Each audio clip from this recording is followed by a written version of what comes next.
Hello, my name is Patel, and today this presentation will be on the yield curve changes and the projected interest rates for the week of 4/14 to 4/17. All the data was collected through the Wall Street Journal.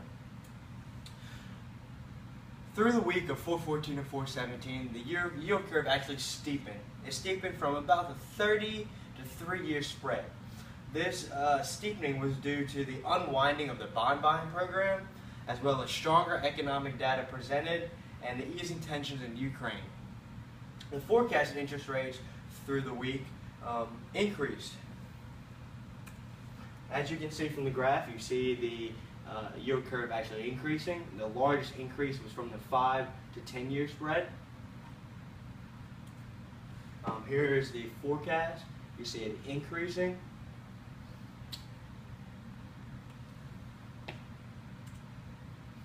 Changes between Monday and Tuesday.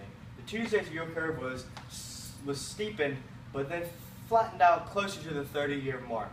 The steepening was due to the NASDAQ rebounding and the high retail sales presented from March.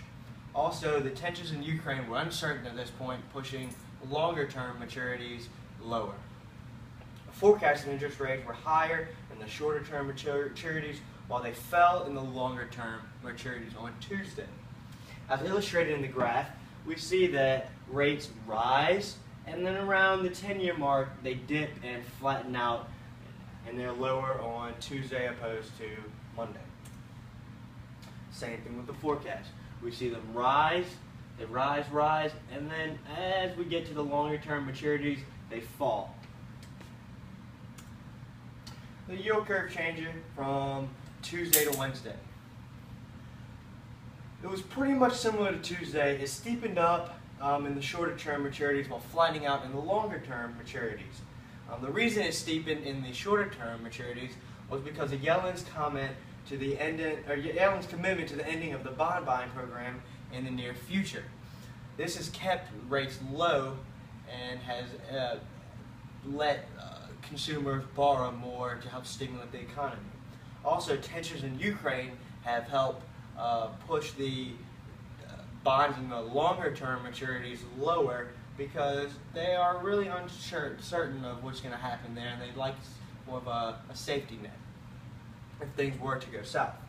Forecasted interest rates were the same as the yield curve.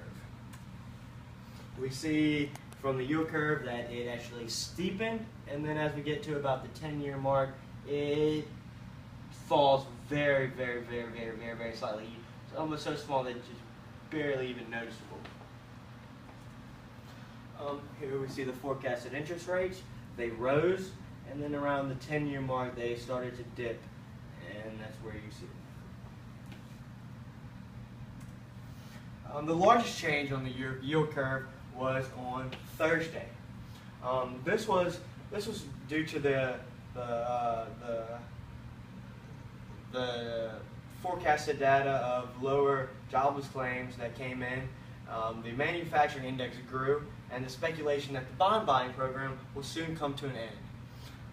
Also, the Ukraine tensions are coming to an end, which has helped push longer-term maturities higher.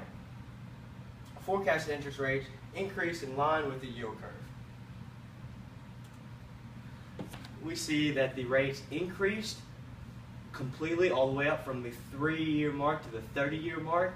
There was no flattening out. There was a steady steepening of the yield curve. Same thing with the forecast. There was nothing but a steepening. It only increased, and there was no decrease in it at all. And in conclusion, I'd like to say the forecasted interest rates are increasing, and we've seen this even though that the Feds have not ended the bond buying program just yet. The forecasted interest rates are saying otherwise. They are pushing higher and higher, and this is a good sign. This is showing that we are ready and able to hold and use higher interest rates. So thank you, and